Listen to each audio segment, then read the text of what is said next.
nna ndewo ele otu i mere iwu onye ebe a Mba. iwu dị onye ebe a Mba. elekwana ihe iguzo ebe eme Ị bịara ebe eju m ihe m bịara ime ka enwe ihe ọzọ ị chọrọ gị. ebe ị na-awụdo onye ebe a gị guzorokwa ebe a onye na-awụdo onye ebe a ekwesịghị iguzo ebe a Ọ ga-enwe ihe ị chọrọ gị ikwu biko na m na-eche mmadụ. ị na-eche mmadụ ọkwawụdo ihe m che ka ewu ka ewu kwawụdo ihe m che na ewu ka ewu owu niile ke ndị mmadụ agaji ọrụ gị gburu okpuru ede nye agata anyị n'olu kwa onwe gị ụdọ bịa n'ihu kọmpand mmadụ guzoro nọrọ nga emeje anya ote ka onye mkpụrụ mmiri egwula ahụra n'ụzọ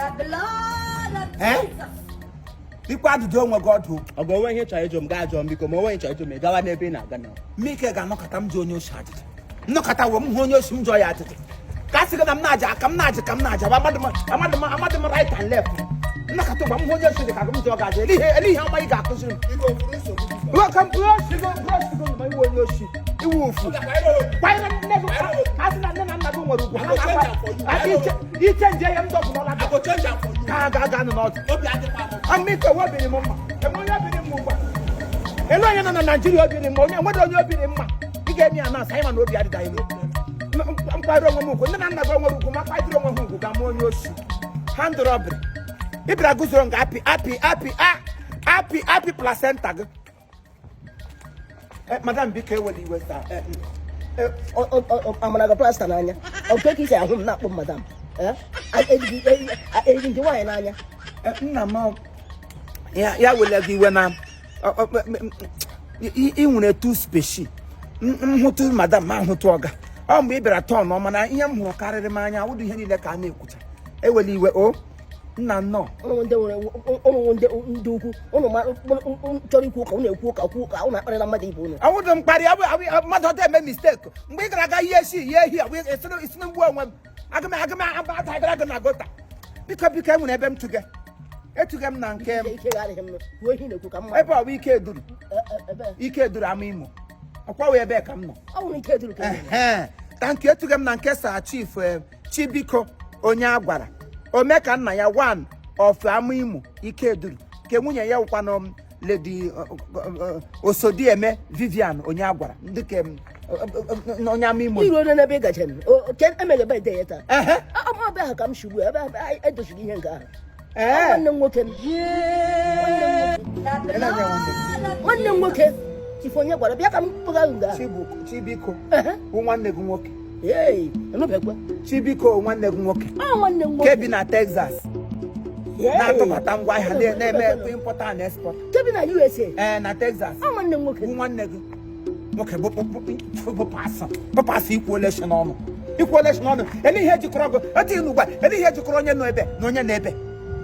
onye n'ote na onye n'ote ele relation ha abụọ nwere ele otu ọ ga-esi ahụ nwanne gị ana m alaik ndị mmadụ ịta asị ụnụ nwa na onye ji ego otu ụnụ ghọchiri ya n'elu onye ka nwanne mpam tụrụ m onye ele ihe jikọchi biko aka na-ayọ chi ya biko ya bịa ahụ nwe hụ ndị mmadụ gị ọma niile ga-eto ogologo ele ihe imega na ọma niile ga-eto ogologo imega gịnị n'ala imega gịnị n'ala m na-agala onye nwe onye ukwu ọ bụ nwa nwe onye ukwu mụ na nwe m ahụ m onye nta ahapụgo gba gị